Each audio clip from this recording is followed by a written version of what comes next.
apakah rendahnya keterpilihan perempuan tadi yang sampai kita bilang utopis tadi, itu faktor apa sih? Apakah faktor budaya kah, faktor agama kah, faktor rekrutmen dari partai politik kah, atau kesadaran perempuan untuk memilih perempuan itu sendiri kah, atau gimana, Bu? Nah, kuota 30% itu tidak terpenuhi. Ya. Kalaupun ada yang hadir, ternyata belum mewarnai secara keseluruhan di dalam proses pembuatan kebijakan. Woman support woman sebatas tagline berarti. Berarti kan suara perempuan tuh hampir 50% nih, hampir separuh. Kira-kira Bu, strategi apa yang dibutuhkan dan apa yang harus dilakukan oleh para capres dan cawapres ini untuk merebut hati para perempuan itu? Ya.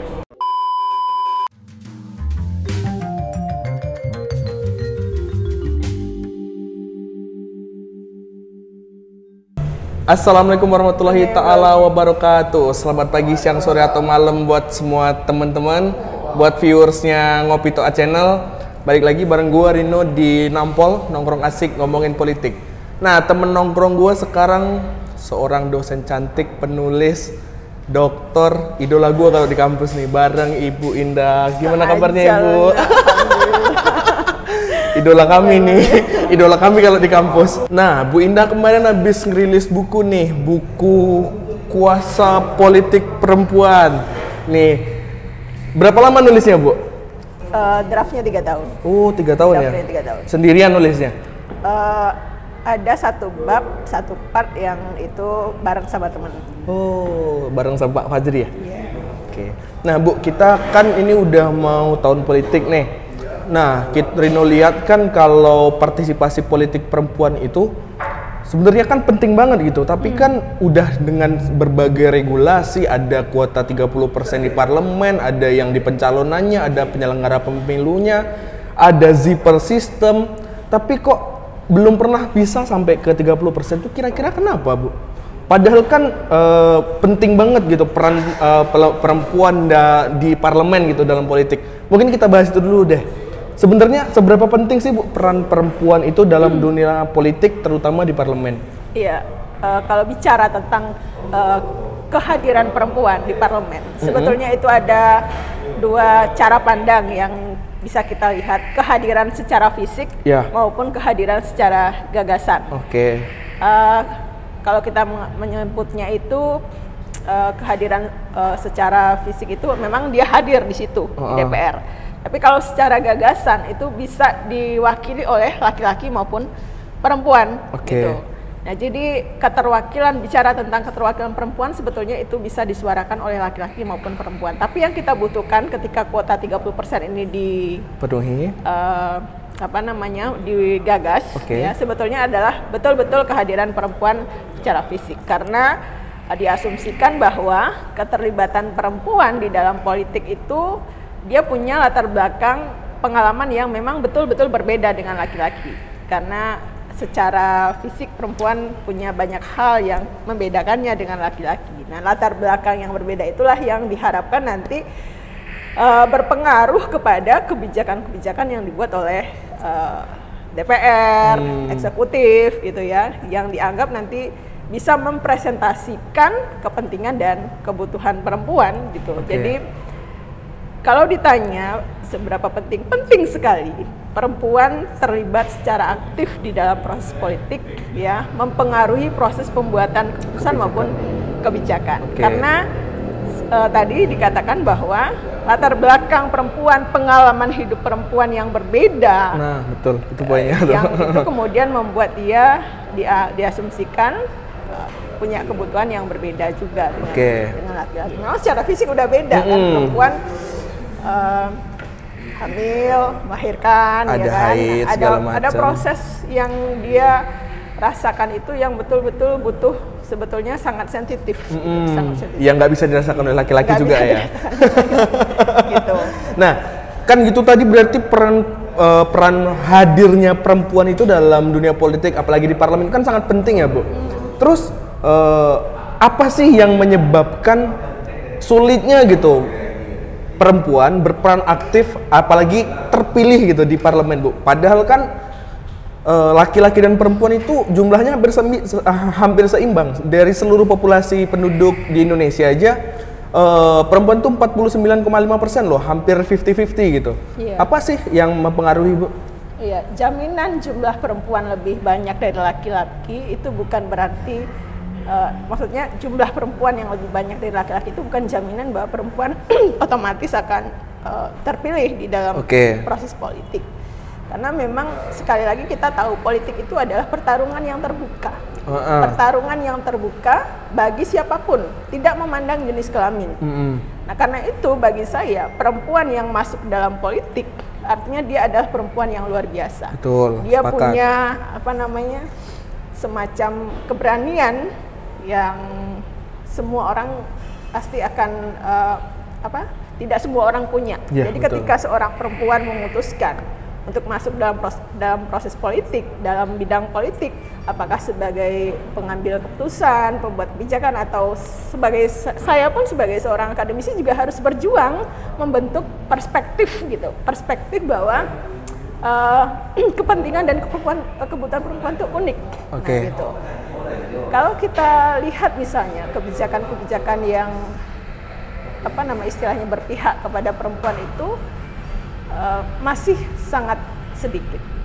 Kalau kita lihat lebih ke bawah lagi misalnya, bagaimana kita mau menciptakan generasi emas katanya yang sekarang kita mau gaung-gaungkan, kalau perempuannya sendiri habis melahirkan, misalnya ibu-ibu pekerja habis melahirkan itu tiba-tiba harus masuk kerja lagi. Dia nggak punya kesempatan untuk misalnya menyusui bayinya eksklusif selama 3 bulan. 3 bulan. Betulnya eksklusif kan 3 bulan, kalau bisa kan 2 tahun gitu kan.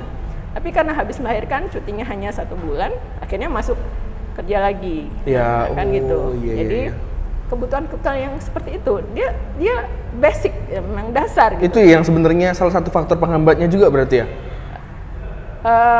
Kalau bicara tentang faktor penghambat itu banyak faktor ya, eksternal dan internal. Eksternal dan internal. Nah, kalau bicara faktor eksternal, kita tahu lah bahwa untuk masuk proses politik ini tidak hanya perempuan ya. Untuk berjuang di dalam proses politik itu perempuan ditantang ya untuk punya modal yang sama banyak dengan laki-laki. Finansial, betul. Ada mulai dari modal politik, modal ekonomi, modal sosial, dia harus punya tiga-tiganya. Ya, kalau nggak kuat di modal ekonomi, kuat di modal politik, sosial, atau kuat di modal politik. Pokoknya tiga-tiganya harus punya gitu. Modal tiga-tiganya atau salah satu? Tiga-tiganya. Karena kalau hanya modal ekonomi saja, nggak punya modal politik, nggak bisa juga mencalon.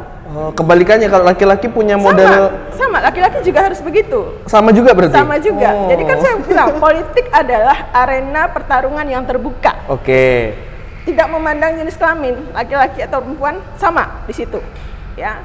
Jadi kalau mau memenangkan pertarungan politik ya harus kuat, punya modal yang cukup di tiga-tiganya itu dan punya passion di sana gitu. Susah juga kalau mendorong perempuan yang ternyata tidak punya passion di situ, udah dimodalin akhirnya masuk ke dalam proses politik akhirnya kalah di dalam pertarungan ide dan gagasan. Karena politik itu kan sebetulnya secara prinsip dia kan pertarungan ide dan gagasan untuk membuat kebijakan-kebijakan.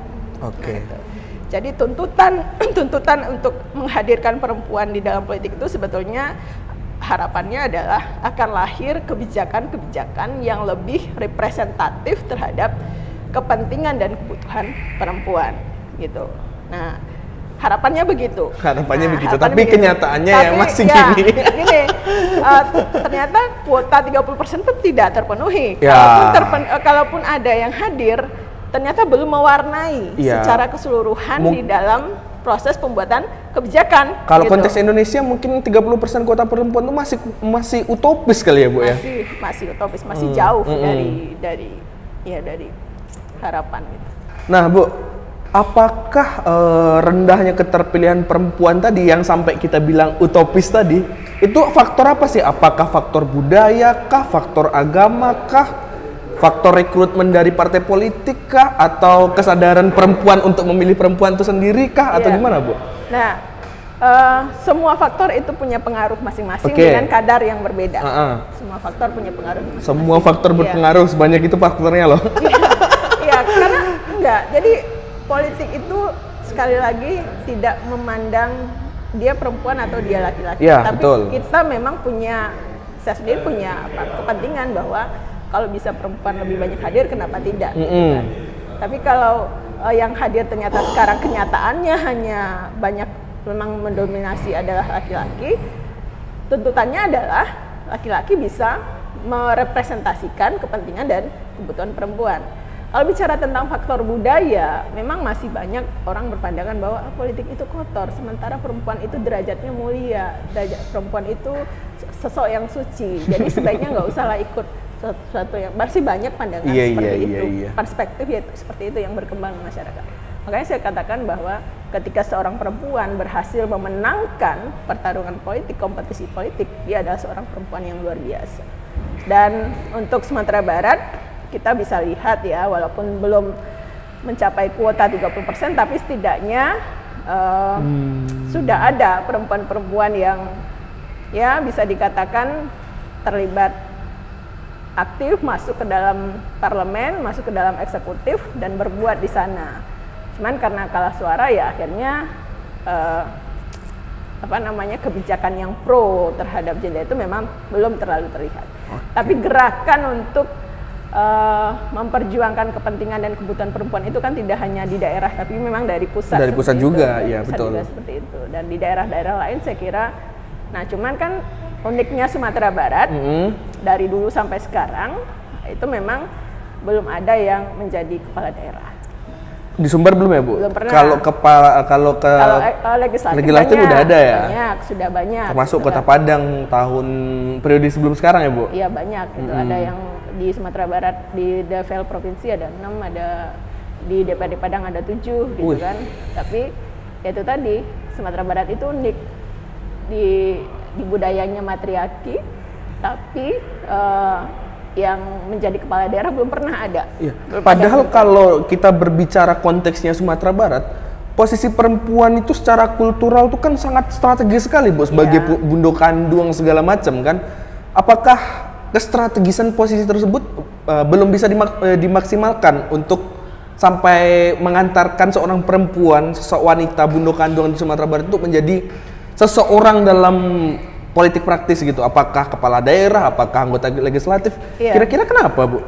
Apakah karena budaya patriarkinya masih terlalu mendominasi? Apakah karena perempuan Minang itu belum menyadari betapa pentingnya bundo kandung dan sosok perempuan itu di dunia politik, atau gimana, Bu? Ya jadi justru itu ya, justru karena di dalam budaya perempuan Minang itu adalah perempuan yang utama. Ya. Jadi sosoknya itu kan, kalau perempuan utama itu kan dianggap suri tauladan, contoh, sosok yang istilahnya dimuliakan. Nah, jadi karena pandangan seperti itu akhirnya orang berpikir bahwa politik perempuan gak usah lah masuk politik gitu kan. Jadi sebagai penasihat iya, tapi untuk masuk dalam politik praktis, karena politik tadi dalam tanda kutip oleh sebagian masyarakat adalah kotor. Jadi posisi di budaya, secara budaya yang sangat utama tadi, strategis itu banget tidak berbanding lurus dengan posisinya dalam politik. Tapi di level nagari itu sudah ada. Wali nagari yang perempuan ada, gitu kan. Cuman untuk di level daerah, sebagai kepala daerah itu memang masih susah, perjuangannya masih harus panjang. Berarti kesimpulannya masih banyak banget masyarakat kita yang beranggapan, yang perempuan terutama, yang ibu-ibu, bundo kandung segala macam, yang beranggapan kalau politik itu tidak sebersih itu gitu, masih sedikit kotor gitu cara bermainnya. Apa gimana? Kalau arti kata politik sendiri kan siasah. Iya betul. Strategi cara untuk mendapatkan sesuatu. Cara gitu. Untuk mencapai kekuasaan kan itu politik. Nah, jadi tantangan bagi perempuan Minang terutama di samping berhadapan dengan perspektif budaya yang mengatakan bahwa perempuan itu adalah perempuan Minang itu adalah perempuan utama, sosok yang mulia, yang dimuliakan. Nah, strategi yang digunakan dalam politik ini memang butuh cara-cara khusus dalam tanda kutip, yang artinya perempuan dianggap menurunkan derajatnya sebagai perempuan gitu di dalam politik. Tapi ya itu tadi, di legislatif banyak, di eksekutif enggak. Iya. Kalau mengatakan bahwa budaya patriarki ya enggak juga ya, karena secara kultur kita tidak lagi membedakan antara perempuan dan laki-laki dalam proses politik. Enggak, maksudnya gini, karena perempuan itu tadi, perempuan secara budaya dianggap mulia dan utama. Jadi kalau dia turun ke politik praktis nanti derajatnya turun. Nah, itu loh maksudnya gitu. Iya. Paham. Ya, jadi, baru dapat poinnya tuh, baru jadi biarlah perempuan berada di posisinya yang tinggi tadi. Nah, gitu. Tidak perlu menurunkan derajatnya untuk terjun ke politik praktis gitu ya. Biarlah laki-laki yang ini pandangan sebagian orang ya. Iya, betul, paham. Dari perspektif budaya, biarlah laki-laki yang bertarung di dalam proses politik yang dalam tanda kutip nggak bersih itu, gitu misalnya gitu. Kalaupun perempuan mau masuk di dalam proses politik, ya boleh, tapi sebagai ya itu tadi orang di belakang layar, gitu. Legislatif kan di belakang layar tuh, mau membuat kebijakan, tapi yang mengeksekusikan nanti eksekutif, nah gitu. Jadi dianggap politik praktis itu memang tantangan yang sangat besar bagi perempuan.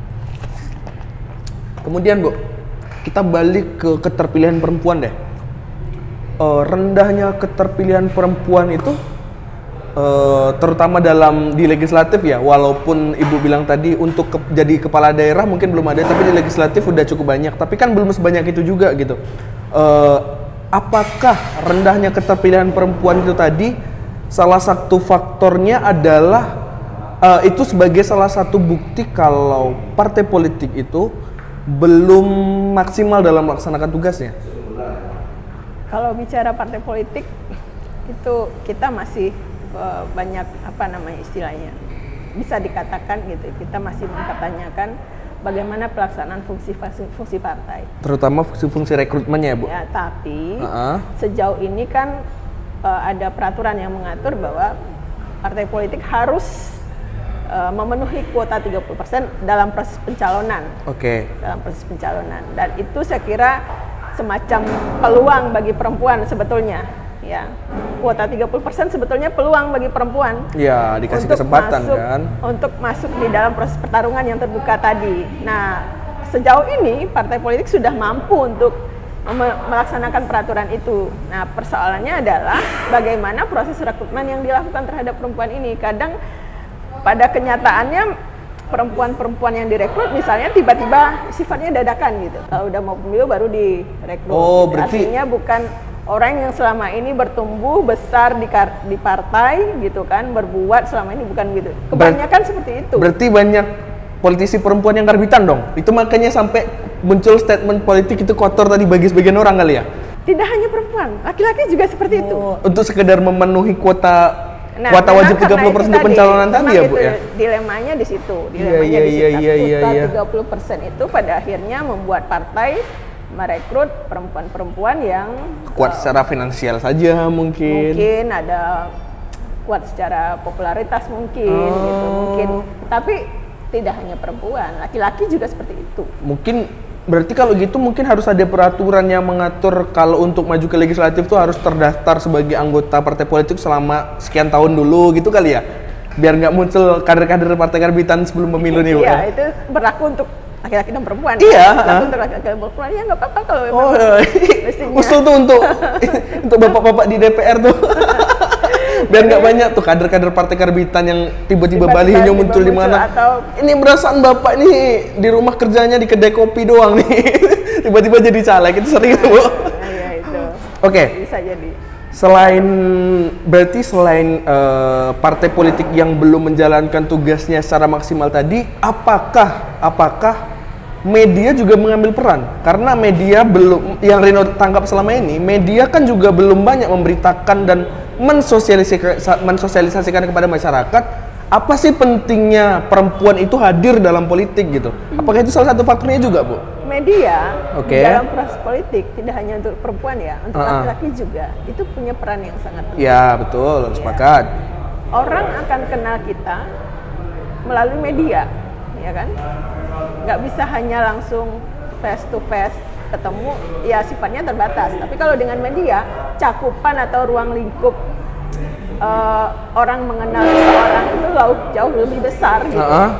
Jadi Jadi kalau ditanya penggunaan media untuk proses pengenalan perempuan supaya perempuan meningkat, itu juga jelas sangat penting. Jadi bahwa media berperan dalam mempengaruhi opini publik juga, bahwa kehadiran perempuan di dalam politik itu penting juga sangat besar. Gitu. Tapi kan nyatanya kan media-media sekarang kan belum begitu mensoundingkan, belum begitu mensosialisasikan apa sih pentingnya perempuan dalam politik ya Bu, yang kita lihat ya. Mungkin karena belum sensitif gender. Pemilik medianya belum sensitif gender. Iya. Kita mungkin tadi udah ngebahas soal modal sosial, modal politik ataupun modal finansial. Kalau dalam konteks perempuan ya Bu, kita fokuskan ke perempuan. Apakah karena modal finansial ini sedikit sekali perempuan yang mau bertarung dalam politik? Karena anggapannya, wah kalau mau maju jadi kepala daerah, jadi anggota legislatif itu modalnya gede gitu. Apakah karena itu salah satu faktornya? Bisa jadi. Tapi itu juga sekali lagi berlaku laki-laki. Tapi memang proses politik yang sekarang menuntut para calon politisi itu punya kekuatan modal. Tapi sebetulnya kalau kita balik lagi ke dalam konsep pemimpin ya, pemimpin itu kan, politisi itu kan sebetulnya pemimpin. Idealnya kan begitu. Jadi dia tidak hanya sekedar orang yang duduk di kursi jabatan sebagai legislatif atau eksekutif, enggak hanya itu. Gitu. Sepakat. Mereka itu adalah para pemimpin. Nah, dalam konsep ideal, tugas pemimpin itu kan melayani. Gimana mau melayani kalau diri sendiri nggak punya ini dulu? Logisnya kan gitu, logikanya kan gitu. Jadi mereka Sumatera Tengahnya belum kuat, mau ngasih makan orang pula kan gitu istilahnya. Jadi mereka memang harus kuat dulu. Iya. Kalau nggak gimana gitu, mengurus orang lain gitu kan. Politik ini jabatan legislatif, eksekutif itu kan jabatan publik. Tapi ada loh Bu, orang yang terpilih sebagai anggota dewan kekayaannya nggak nambah? Ada. Itu. Padahal dia dari awal juga bukan orang yang secara finansial udah financial freedom gitu kan, nggak juga gitu. Tapi itu kan bukti kalau bahwasannya ada loh orang-orang yang duduk sebagai anggota legislatif, beliau ikhlas gitu menjalankan peran dan fungsinya, bukan untuk memperkaya diri gitu. Kita optimis, kita optimis dan kita berhusnuzon, berhusnuzon. Kita selaku bagian dari civilization masyarakat sipil yang dianggap mengembangkan peradaban, kita harus berprasangka baik. Ya pasti dong. Bahwa orang-orang yang duduk itu nanti akan berada di jalur, stay in line, karena ada aturan juga yang mengatur gitu kan. Kalau yang keluar jalur langsung kena sanksi kan, seperti itu. Jadi balik lagi, semua modal harus punya. Nah, catatan tadi saya katakan, balik ke konsep pemimpin. Bagaimana mereka harus, karena jabatan politik itu adalah jabatan publik. Tujuan jabatan publik itu adalah untuk melayani masyarakat. Pertanyaannya, bagaimana mau melayani masyarakat kalau diri sendiri aja nggak kuat secara setidaknya kalaupun nggak terlalu kuat di bidang finansial, modal politik kuat, modal sosial kuat. Makanya saya bilang tiga-tiganya harus punya. Nggak masalah yang modal ekonominya sedikit, tapi jaringan politiknya kuat, jaringan sosialnya kuat. Dari situ kan tetap bisa karena politik kan bicara tentang otoritas, kewenangan, kebijakan, bicara tentang itu politik. Betul. Berarti kesimpulannya adalah perempuan yang eksis di politik itu bukan perempuan biasa. Sepakat nggak Bu? Sepakat. Oke deh, kita geser nih ke tahun 2024 besok nih. Nah, untuk tahun 2024 besok, kira-kira nih Bu, faktor apa sih yang bisa meningkatkan partisipasi perempuan dalam politik? Karena kita sama-sama tahu, banyak loh, penting loh, vital loh posisi perempuan itu dalam politik. Apa sih yang bisa meningkatkan keterpilihan dan partisipasi perempuan untuk dalam politik itu sendiri? Keterpilihan perempuan di bidang politik supaya mereka elektabilitasnya tinggi gitu. Untuk terpilih yang ataupun untuk berpartisipasi gitu. Ya, selamat saya ucapkan kepada para perempuan yang mungkin sekarang posisinya berada misalnya di nomor urut 1. Artinya dia sudah memenangkan pertarungan di tingkat partai politik. Ya, betul. Sekarang dia akan bertarung di tingkat daerah pemilihan lagi. Nah, seperti yang saya katakan tadi, karena sifatnya terbuka ya, artinya perempuan sudah harus, bukan sudah harus, dari awal dia sudah menyadari ya, arena yang dimasukinya itu tidak mudah. Jadi dukungan dari faktor internal itu menjadi faktor yang paling penting. Karena perempuan banyak sekali ininya, dalam tanda kutip itu apalagi di Minang, itu ada sumbang 2 baleh yang harus dijaga sebagai perempuan Minang. Nah, jadi dukungan dari internal itu sangat penting. Jadi dukungan dari keluarga besar ya, dari kaum itu sangat penting. Kemudian nanti menguasai tempat di mana dia akan bertarung itu juga penting. Mulai dari mengenal masyarakatnya, kebiasaannya, memenangkan cara pandang masyarakat tentang dirinya, itu penting. Apakah kampanye woman support woman itu mungkin lebih ke edukasi politik kali ya? Itu nggak berlaku di masyarakat ya. Woman support woman, pandangan masyarakat adalah bagaimanapun pemimpin. Makanya saya katakan istilah woman support woman itu memang harus digaungkan. Tapi pada akhirnya masyarakat nggak memandang itu. Selagi perempuan yang menurut mereka kurang memiliki figur yang pas gitu, mereka akan lari ke laki-laki. Berarti woman support woman masih fiktif. Sepakat? Semacam baru semacam tagline yang digaungkan, coba di woman support woman sebatas tagline berarti. Perempuan itu bersaing dengan perempuan sendiri loh di daerah pemilihannya. Nah, justru gontok-gontokan ya? Pada kenyataannya kan mereka juga harus bertarung, harus bersaing satu sama lain juga gitu. Jadi sekali lagi memang butuh hanya perempuan-perempuan tangguh yang nanti yang akan memenangkan kontestasi pemilihan ini. Mereka yang siap secara mental, mereka yang siap secara modal, yang ketiga modal tadi, hanya mereka yang akan memenangkan itu. Oke, kita bahas soal capres-capresan ya Bu. Ini kan suara perempuan itu signifikan banget nih. Cuman selisih DPT yang Rino tahu ya Bu. Cuman selisih sekitar 120.000 lebih banyak laki-laki sedikit. Cuman 100-an ribu gitu. Berarti kan suara perempuan tuh hampir 50% nih, hampir separuh. Kira-kira Bu, strategi apa yang dibutuhkan dan apa yang harus dilakukan oleh para capres dan cawapres ini untuk merebut hati para perempuan itu? Ya, satu yang paling penting ya, bagaimanapun perempuan ya punya kebutuhan dasar. Artinya apalagi ibu-ibu pasti mereka memikirkan keluarganya. Jadi basically orang-orang yang memikirkan kebutuhan perempuan, misalnya harga sembako, yang lain-lain, punya isu-isu tentang itu, kesehatan, pendidikan, itu isu-isu yang terkait dengan kebutuhan perempuan sebetulnya.